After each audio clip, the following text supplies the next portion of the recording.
Hello guys, how are you doing? Hope you are doing good. My name is Fatima and you are watching Learn A to Z English. Basic English grammar series के day 16 में आपका स्वागत है और आज का topic बहुत ही ज्यादा इम्पोर्टेंट है कि आज के टॉपिक से आपकी जो इंग्लिश सीखने की जर्नी है वो शुरू होने वाली है। डे 15 तक हम लोगों ने पार्ट्स ऑफ स्पीच कवर कर लिया है और डे 16 में यानी कि आज के इस टॉपिक में हम लोग कवर करने वाले हैं टेंसेस के बारे में। टेंसेस सीखना कितना इम्पोर्टेंट है यह मुझे आपको बताने की जरूरत नहीं है, क्योंकि आपको पता है कि चाहे आप रिटन इंग्लिश के लिए सीख रहे हैं या फिर स्पोकन इंग्लिश के लिए सीख रहे हैं, टेंसेस आपको आने ही चाहिए। इसके बगैर कोई भी सेंटेंस हमें पता ही नहीं चलेगा कि कौन सा जो सेंटेंस इसमें कब की बात हो रही है। तो इसलिए मैं लेकर आई हूँ टेंसेस का वीडियो। आज के इस वीडियो में हम ये सीखेंगे कि टेंस कितने टाइप्स के होते हैं और जो टाइप्स होते हैं उनके अंदर कितने टाइप्स होते हैं, और इसी के साथ हम लोग एग्जांपल देखेंगे सिंपल सेंटेंसेस के। सिंपल सेंटेंसेस मतलब जिसमें क्रिया नहीं हो रही होती, ये सब मैं आपको आगे बताऊंगी, इसलिए वीडियो में एंड तक बने रहिएगा। और एक और बात आपको बतानी है, practice makes a man perfect. जो भी आप लिखते हैं या जो भी आज आपने अब तक समझा है मेरी क्लासेस में, उसको आप एक बार देखेंगे, लेट के देखेंगे या बैठ के देखेंगे, कुछ लिखेंगे निकालिए, ऐसे ही देखेंगे तो आपको कुछ समझ में नहीं आएगा। आप जो भी मेरी वीडियोस देख रहे हैं उसको आपको समझना पड़ेगा, उसको आपको लिखना पड़ेगा, उसको अपने दिमाग में उतारना पड़ेगा। जो भी आप प्रैक्टिस करते हैं या जो भी आप सेंटेंसेस सीखते हैं उनको आपको बोलना पड़ेगा अपने फ्रेंड्स में, अपने फैमिलीज में या फिर अपने ऑफिस में, कहीं भी उनको बोलिए, तब आप सीख पाएंगे, तब आप समझ पाएंगे। अगर आप इसी तरह से देखते रहेंगे तो आप इंग्लिश नहीं सीख पाएंगे। आपको प्रैक्टिस करनी ही पड़ेगी, आपको हर हालत में प्रैक्टिस करनी पड़ेगी। इसलिए मेरी आपसे रिक्वेस्ट है कि प्लीज, अगर आप खाली टाइम पास के लिए वीडियो देख रहे हैं तो नहीं, आपको दिल से देखनी है, आपको दिल से समझना है, आपको दिमाग में अपनी उस चीज को उतारना है। इसी बात से आज की क्लास की शुरुआत करते हैं, जिसका डे 16 है। ये टेंसेस की शुरुआत करते हैं। चलिए शुरू करते हैं टेंसेस के साथ। टेंसेस के टाइप्स कितने होते हैं वो हम सीखते हैं। तो टेंसेस को हम फैमिली ट्री की तरह समझते हैं। फैमिली ट्री मतलब टेंसेस, मान लेते हैं कि टेंसेस है दादाजी और उनके 3 बेटे। एक का नाम है पास्ट, एक का नाम है प्रेजेंट और एक का नाम है फ्यूचर। ठीक है, तो दादाजी है टेंस, उनके 3 बेटे पास्ट, प्रेजेंट और फ्यूचर, और इन तीनों के 4 बेटे, वो हम आगे देखेंगे। सबसे पहले मैं बता दूं कि पास्ट, प्रेजेंट और फ्यूचर की पहचान क्या होती है। तो सेंटेंसेस पास्ट की बात करें तो सेंटेंसेस के एंड में था, थी, थे ऐसा मिलेगा, जैसे कि सोई थी, खाता था, रोता था, इस तरीके से। प्रेजेंट की बात करें तो है, हूँ, है, सेंटेंसेस के एंड में ये वर्ड्स मिलेंगे। और अगर फ्यूचर की बात करें तो गा, गी, गे, जैसे कि जाएंगे, खाएंगे, सोएंगे, इस तरह से सेंटेंसेस के एंड में आपको सेंटेंस मिलेंगे, तो वो होगा फ्यूचर टेंस। तो हमने ये पहचान की बात कर ली। अब हम देखते हैं कुछ वर्ड्स जो यूज होते हैं पास्ट, प्रेजेंट और फ्यूचर में। तो पास्ट की बात की जाए तो वाज और वर का यूज होता है। ठीक है, प्रेजेंट की बात की जाए तो इज, एम और आर का यूज होता है, और फ्यूचर की बात की जाए तो विल बी और शैल बी का यूज होता है। तो हमने ये देख लिया अब तक कि टेंसेस दादाजी हैं, उनके 3 बेटे, एक का नाम है पास्ट, एक का नाम है प्रेजेंट और एक का नाम है फ्यूचर। पास्ट की पहचान होती है था, थी, थे। प्रेजेंट की पहचान होती है, हूँ, है। और फ्यूचर की पहचान होती है गा, गी, गे। इसी के साथ इनके लिए जो वर्ड यूज होते हैं, पास्ट के लिए होते हैं वॉज और वर, प्रेजेंट के लिए होते हैं इज, एम और आर, फ्यूचर के लिए होते हैं विल बी और शैल बी। अब टेंसेस दादाजी के 3 बेटे, इन तीनों के 4 बेटे हैं, इन तीनों के 4 बेटे हैं। लेकिन जैसे आप अपने नाम के आगे अपनी सरनेम लगा देते हैं, उसी तरह से इन लोगों ने अपने पापा का नाम आगे रख लिया है। जैसे मैं बताऊं तो इंडेफिनिट या फिर इसे सिंपल टेंस भी कहते हैं, कॉन्टिन्यूअस या प्रोग्रेसिव टेंस भी कहते हैं, परफेक्ट और परफेक्ट कॉन्टिन्यूअस या फिर परफेक्ट प्रोग्रेसिव। तो अगर पास्ट की बात की जाए तो पास्ट इंडेफिनिट या सिंपल पास्ट एक ही बात होगी, पास्ट कॉन्टिन्यूअस या पास्ट प्रोग्रेसिव एक ही बात होगी, पास्ट परफेक्ट या फिर पास्ट परफेक्ट कॉन्टिन्यूअस या फिर पास्ट परफेक्ट प्रोग्रेसिव टेंस। और प्रेजेंट की बात की जाए तो प्रेजेंट इंडेफिनिट या प्रेजेंट सिंपल प्रेजेंट कॉन्टिन्यूअस या present progressive, present perfect, present perfect continuous, present perfect progressive, एक ही बात होगी। और अगर फ्यूचर की बात करें तो फ्यूचर इंडेफिनिट या future simple tense, future continuous या फ्यूचर प्रोग्रेसिव टेंस, एक ही बात होगी। Future perfect tense, future perfect continuous या फ्यूचर परफेक्ट प्रोग्रेसिव टेंस। ये हमने अब तक सीख लिया कि टेंस जो है वो दादाजी दादाजी के 3 बेटे, उन तीनों के 4 4 बेटे, उनके नाम सेम है गाइस, लेकिन जैसे अब अपने नाम के आगे सरनेम लगा देते हैं वैसे ही इन्होंने अपने पापा का नाम जोड़ लिया है। वो हमने यहाँ तक देख लिया। अब हम आगे बढ़ते हैं।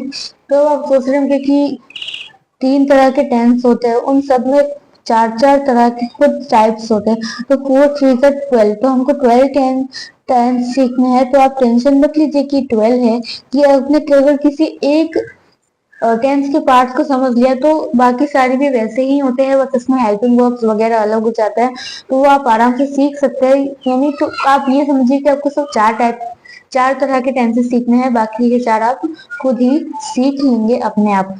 तो आपको टेंशन नहीं लेनी है। अक्सर लोग टेंस को टेंशन मानते हैं, लेकिन ये टेंशन बिल्कुल भी नहीं है। अगर आपने इस मेरी वीडियो को पूरा देख लिया तो आई एम श्योर आपके सारे डाउट्स क्लियर हो जाएंगे, और इसके बाद आने वाली वीडियो में हम एक एक टेंस के बारे में अच्छे से समझने वाले हैं। अब आगे बढ़ते हैं। कुछ सेंटेंसेस होते हैं टेंसेस के अंदर।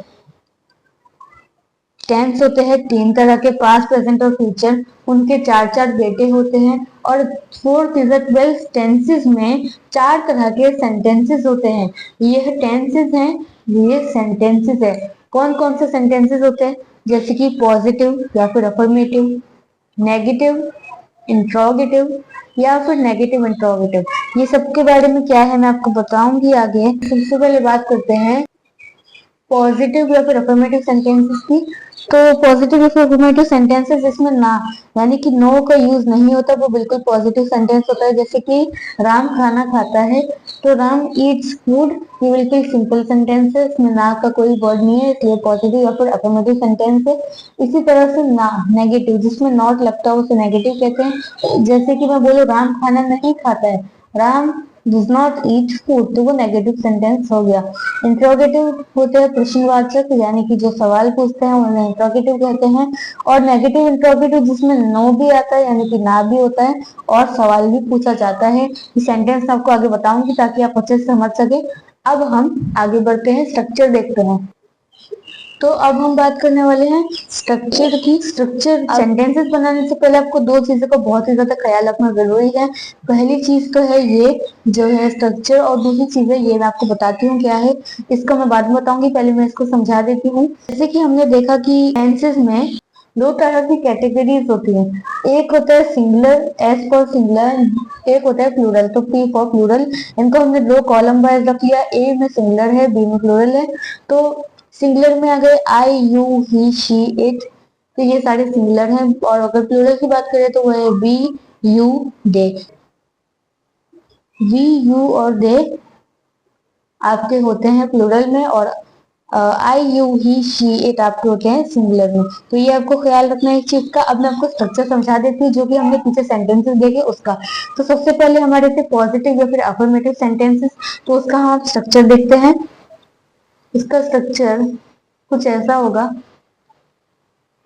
कि सब्जेक्ट आएगा सबसे पहले। पॉजिटिव सेंटेंसेस की बात कर रही हूँ, P for positive. Positive sentences की बात करूं तो सबसे पहले आएगा सब्जेक्ट। सब्जेक्ट मतलब जिसकी बात हो रही है, यानी कि जो का वो है कैरेक्टर है मेन, उसकी बात हो रही है, उसको सब्जेक्ट कहते हैं। उसके बाद आएगा वर्ब, उसके बाद आएगा ऑब्जेक्ट। ठीक है, तो ये था पॉजिटिव सेंटेंस का स्ट्रक्चर। यहाँ पे आप कंफ्यूज मत होइएगा कि मैं वर्ब, पहले मैंने बोला जिसमें क्रिया नहीं होती, अब मैं कह रही हूँ कि यहाँ पे वर्ब आएगा, ये वो वाली क्रिया नहीं है गाइस। यहाँ पे helping verb are used as main verbs in आज की वीडियो में। यानी आज के जो सेंटेंसेस हम देखेंगे उसमें हेल्पिंग वर्ब जो होते हैं और ऑक्सिलरी वर्ब जो होते हैं वो मेन वर्ब की तरह यूज होते हैं। इसलिए मैं आपको कह रही हूँ कि आप सेंटेंसेस देखेंगे तो अच्छे से समझ पाएंगे। ये देखा हमने पॉजिटिव सेंटेंसेस या अफर्मेटिव सेंटेंसेस का स्ट्रक्चर। अब बात करते हैं नेगेटिव सेंटेंसेस की। ये तो बहुत इजी है कि सबसे पहले आएगा सब्जेक्ट, फिर वर्ब, फिर नॉट, उसके बाद ऑब्जेक्ट, जैसे भी कि मैं कहूँ उसने खाना नहीं खाया, या फिर राम ने खाना नहीं खाया, राम डिडंट ईट, या फिर Ram did not eat food, Ram ने खाना नहीं खाया। अब आता है इंट्रोगेटिव सेंटेंस, यहाँ पे लिख दो पहले, ये था नेगेटिव सेंटेंस का स्ट्रक्चर। अब आएगा इंट्रोगेटिव का। इंट्रोगेटिव में दो टाइप के इंट्रोगेटिव सेंटेंसेस भी होते हैं। एक में जिस एक सवाल होता है, जैसे कि मैं आपसे पूछूं कि क्या तुम बीमार थे, तो या तो आप हाँ बोलोगे या तो आप ना बोलेगे। तो एक तो ये टाइप होता है जिसमें सबसे पहले वर्ब आता है, उसके बाद सब्जेक्ट आता है, उसके बाद ऑब्जेक्ट आता है। और दूसरा जो टाइप होता है इंट्रोगेटिव सेंटेंसेस का, वो होता है कि इसमें क्वेश्चन वर्ड आ जाता है। जैसे कि मैं आपसे पूछूं तुम क्यों बीमार थे, तो क्यों आ गया, इसलिए हम पहले क्वेश्चन वर्ड लगाएंगे, यानी कि वाई लगाएंगे। और भी तरह के क्वेश्चन वर्ड होते हैं। उसके बाद वर्ब लगाएंगे, उसके बाद सब्जेक्ट आएगा और उसके बाद ऑब्जेक्ट आएगा। ये स्ट्रक्चर आपको याद रखना बहुत ही जरूरी है, क्योंकि अगर आपने इसमें मिस्टेक कर दी तो आप सेंटेंसेस भी गलत ही बनाने लगेंगे। एक और चीज आपको बतानी थी, मैं आपको इन सभी टेंसेस के दादाजी हैं, उनके तीन तीन बेटे, उन तीनों के जो चार चार बेटे हैं उनकी पहचान कराना भूल गई थी कि हम उसको कैसे पहचानेंगे। तो मैं वापस पहले आपको बता देती हूँ कि अगर सिंपल टेंसेस की बात करें तो उनके एंड सेंटेंसेस के एंड में अगर ता ती टे, जैसे कि खाता है, सोता है, पीता है, इस तरीके से। अब मैं कॉन्टिन्यूस टेंस की बात कर रही हूँ, तो उसमें अगर रहा, रही, रहे, जैसे कि खा रहा है, सो रही है, गा रहा है, इस तरीके से। परफेक्ट टेंस की बात करें तो वो काम जब पूरी तरह से परफेक्टली हो चुका है, उसमें कुछ भी नहीं होगा, जैसे कि हो चुका है, वो खाना बना चुका है, वो सो चुका है, वो जा चुकी है, इस तरीके से वो परफेक्ट टेंस होंगे। और परफेक्ट कॉन्टिन्यूस की बात करें, ये भी कॉन्टिन्यूस टेंस की तरह है, इसमें भी रहा, रही, रहे ही आएंगे। लेकिन या तो उसमें वो जो काम होगा वो अभी अभी फिनिश हुआ है, या फिर अभी भी कंटिन्यू है समय के साथ, किसी समय से अभी तक चलता आ रहा है, तो वो होगा परफेक्ट कॉन्टिन्यूस टेंस। अब आप सोचेंगे कि इसको रट्टा नहीं माना तो फिर याद कैसे करना है। मैं आपको बताती हूँ इसकी एक सिंपल ट्रिक। ये है कि सिंपल टेंसेस में आपको ये नहीं सोचना होता कि वो काम हो रहा है या हो चुका है, इससे मतलब नहीं होता। हमको इससे मतलब होता है कि हम वो डेली बेसिस पे काम करते हैं। जैसे कि आपके रूटीन में होगा, आप खाना खाते हैं, तो इसी तरह से खाते हैं, सोते हैं, जाते हैं, आते हैं। तो सेंटेंसेस होते हैं हमारे डेली बेसिस हमारी रूटीन में होते ही है, तो वो होते हैं सिंपल सेंटेंसेस। कंटिन्यूस को नाम से समझिए, कंटिन्यू, जो काम अभी कंटिन्यू होता है उसे कंटिन्यू, वो होते हैं कंटिन्यूस सेंटेंसेस। परफेक्ट, नाम में ही परफेक्ट है, यानी कि जो काम पूरी तरह से कंप्लीट हो चुका है, पूरी तरह से परफेक्टली हो चुका है, उसमें कोई छेड़छाड़ी नहीं होगी, तो वो काम हो चुका है, इसलिए perfect tense. Perfect continuous tense का बता दिया कि जो काम लंबे समय किसी समय से चलता आ रहा है उसको हम कहेंगे परफेक्ट कॉन्टिन्यूस टेंस। तो ये आपने समझ लिया गाइस, बिल्कुल भी रट्टा नहीं मारना है। मैंने पहले ही बताया आपको कि कोई भी चीज जो होती है उसको आप समझिए, रट्टा मारने से कुछ नहीं होगा। आप रट्टा अगर मारेंगे भी तो कब तक मार लेंगे, फिर आप कुछ दिनों के बाद, कुछ महीनों के बाद उसे भूल ही जाएंगे। इसलिए रट्टा मारना इज नॉट अ सोल्यूशन, आपको हर चीज को समझना है।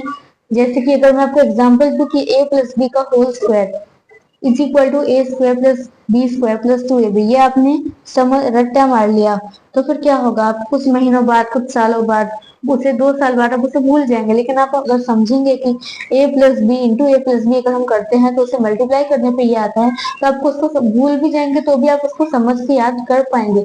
इसलिए आपको रट्टा नहीं मारना है, हर चीज को आपको समझना है गाइस। अब आगे बढ़ते हैं। आई होप आपको स्ट्रक्चर अभी तक समझ में आ गया होगा। अब हम जाएंगे सेंटेंसेस की तरफ, देखेंगे कुछ सेंटेंसेस पास्ट, प्रेजेंट और फ्यूचर के। अब हम देखते हैं कुछ सेंटेंसेस पास्ट, प्रेजेंट और फ्यूचर के। सबसे पहले पास्ट की बात करते हैं कि ये एक पॉजिटिव सेंटेंस है। पास्ट में मैं बीमार थी, सबसे पहले आएगा मैं के लिए आई, बीमार के लिए इल आएगा। लेकिन सेंटेंस के हिसाब से हमारा आई के साथ पहले वॉज होता है, आई के साथ वॉज आता है, ठीक है। उसके बाद ऑब्जेक्ट हमारा इल, subject plus verb plus object, है ना। पॉजिटिव का जो स्ट्रक्चर होता है वो कुछ इस तरीके से होता है ना कि पहले आप सब्जेक्ट लिखते हो, फिर आप वर्ब लिखते हो, तो फिर उसके बाद आप ऑब्जेक्ट लिखते हो, राइट। तो यहाँ पे सब्जेक्ट है आई, उसके बाद ऑब्जेक्ट है आपका, ऑब्जेक्ट लास्ट में आएगा, सॉरी, वर्ब है आपका वॉज, इसलिए आई के साथ वॉज आया, और ऑब्जेक्ट है आपका इल, आई वॉज इल, इस तरीके से। एक और चीज आपको बताना भूल गई मैं, इस बॉक्स में ये बताना था कि आई जो है वो एम जो है इज एम आर होता है ना प्रेजेंट टेंस में, तो एम जो है वो हमेशा आई के साथ यूज होता है। वो यू के साथ एम नहीं आएगा, ही के साथ एम नहीं आएगा, शी के साथ भी एम नहीं आएगा। आई और एम हमेशा एक दूसरे के साथ आते हैं, इस चीज को आपको याद रखना है। दूसरी चीज ये कि यू सिंगुलर भी है, यू प्लूरल भी है, लेकिन ये एक एक्सेप्शन है कि यू हमेशा प्लूरल के साथ ही यूज होता है। आप यू के साथ कभी इज नहीं लगाओगे, आप यू के साथ कभी एम नहीं लगाओगे, आप यू के साथ हमेशा आर लगाओगे। ये एक एक्सेप्शन है कि आप यू को सिंगुलर की तरह भी यूज करते हो। जैसे कि अगर आप किसी को बुलाते हो कि तुम इधर आओ, तो भी आप यू का यूज करते हो। अगर आप एक से ज्यादा लोगों की बात करते हो तो भी आप यू का यूज करते हैं। लेकिन तरीके का एक्सेप्शन है ये कि यू को आप जब सेंटेंसेस में यूज करते हो तो आप इसमें प्लूरल के साथ ही यूज करते हो, सिंगुलर का यूज नहीं करते। यही बात थी जो मुझे आपको बतानी थी। अब आगे बढ़ते हैं वापस सेंटेंसेस की तरफ। मैं बीमार थी का हमने देख लिया, I was ill. Next one is मैं बीमार नहीं थी, ये नेगेटिव सेंटेंस है। आई वॉज, उसके बाद ये सब्जेक्ट है आई, उसके बाद आया वर्ब, फिर आया नॉट, नेगेटिव के लिए नॉट, और फिर ऑब्जेक्ट यानी इल, आई वॉज नॉट इल। फिर आता है क्या तुम बीमार थी, तो ये आता है क्वेश्चन इंट्रोगेटिव सेंटेंसेस। क्या तुम बीमार थी, वर यू इल, वर हमारा सब्जेक्ट है, यू के साथ हमेशा वर आता है। मैंने पहले बताया यू के साथ आप प्लूरल का यूज करते हो, यू के साथ आप सिंगुलर नहीं लगाते। जैसे कि यू के साथ आप इस का यूज नहीं करोगे, यू के साथ आप एम का यूज नहीं करोगे, यू के साथ आप वॉज का भी यूज नहीं करोगे। ठीक है, अब वर यू इल, क्या तुम बीमार थी, इस तरीके से हमने ये सेंटेंस को बनाया। नेक्स्ट वन इज तुम क्यों बीमार थी, इसमें क्वेश्चन वर्ड आ जाएगा पहले, वाई, क्यों। तो वाई वर यू इल, ठीक है। तो पहले हमने क्वेश्चन वर्ड लगाया, फिर वर्ब लगाया, फिर सब्जेक्ट लगाया और फिर ऑब्जेक्ट लगाया, वाई वर यू इल। ये बात चार सेंटेंस की बात की हमने पास्ट के बारे में। अब जो आगे के सेंटेंस है इसी सेंटेंस को देखेंगे प्रेजेंट में। अब हम प्रेजेंट टेंस की बात करते हैं। मैं खुश हूँ, मैं आई के साथ हमेशा एम आता है, आई एम, और ऑब्जेक्ट के लिए खुश के लिए हैप्पी, आई एम हैप्पी। तुम खुश नहीं हो, यू आर, यू के साथ आर आया, नॉट हैप्पी, तुम खुश नहीं हो।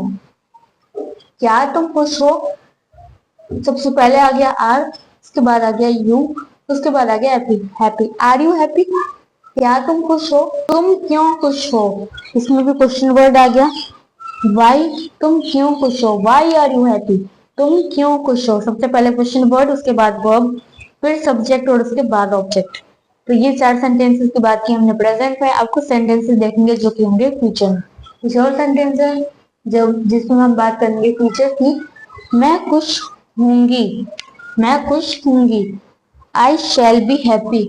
आई और बी के साथ आप विल और शैल दोनों का यूज करते हो, लेकिन और ही सिंगुलर में ही, शी और इट में आप विल का यूज करते हो। लेकिन अगर आप आई और बी के साथ भी विल का यूज करते हो तो वो गलत नहीं होगा। ये सारी चीजें मैं आपको पहले की वीडियोस में बता चुकी हूँ। डे 1 से लेकर डे 5 तक मैंने आपको बेसिक एंड इम्पोर्टेंट वर्ड्स बताए थे, जिसमें छोटी छोटी बातें मैंने आपको वही बताई है। आप चाहे तो इस वीडियो के साथ बात उसी को देख सकते हो। नीचे डिस्क्रिप्शन में सबके लिंक है, आप चाहे तो वहां से देख सकते हो। अब आगे बढ़ते हैं। तुम खुश नहीं होगी, you will not be happy. याद रखिएगा कि विल बी और शैल बी का यूज होता है, लेकिन जब हम नेगेटिव सेंटेंसेस बनाते हैं और विल बी एक साथ होते हैं तो हम उनको सेपरेट करके रख देते हैं। सबसे पहले आया सब्जेक्ट, फिर विल, उसके बाद नॉट, उसके बाद भी आया। क्या होता है ना कि विल बी और शैल बी होते हैं, तो विल भी दोनों एक साथ में होते हैं। लेकिन जब हम नेगेटिव सेंटेंसेस बनाते हैं ना, तो हम विल और बी को दोनों को सेपरेट कर देते हैं, हम बीच में उनके नॉट लगा देते हैं। यहाँ ऐसे ही हुआ, you will not be happy. यहाँ पे ऐसा नहीं लिखोगे you will be not happy, ये गलत हो जाएगा। ठीक है, लास्ट सेकंड सेंटेंस है, क्या तुम खुश होगे, विल यू बी हैप्पी। सबसे पहले क्वेश्चन, सॉरी, सबसे पहले जहाँ जो इंटरोगेटिव वर्ड था विल, वो आ गया, फिर यू, फिर बी, उसके बाद हैप्पी। तुम क्यों खुश होगे, वाई विल यू हैप्पी। सबसे पहले क्वेश्चन वर्ड, फिर वर्ब, फिर सब्जेक्ट और उसके बाद object, why will you be happy. Alright guys, that's all for today.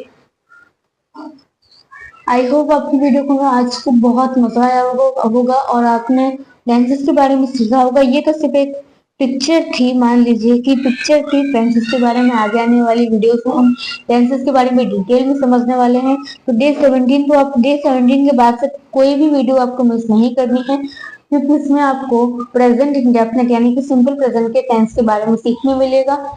अगर वीडियो पसंद आई हो तो प्लीज लाइक कीजिएगा और अपने फ्रेंड्स के साथ जरूर शेयर कीजिएगा। एक और बात कहूंगी, अगर वीडियो में चैनल पर नए हो तो सब्सक्राइब जरूर कीजिएगा और बेल आइकन को प्रेस करना मत भूलिएगा। मैं मिलती हूँ आपसे डे 17 में सिंपल प्रेजेंट टेंस के साथ। Thank you so much for watching and bye bye.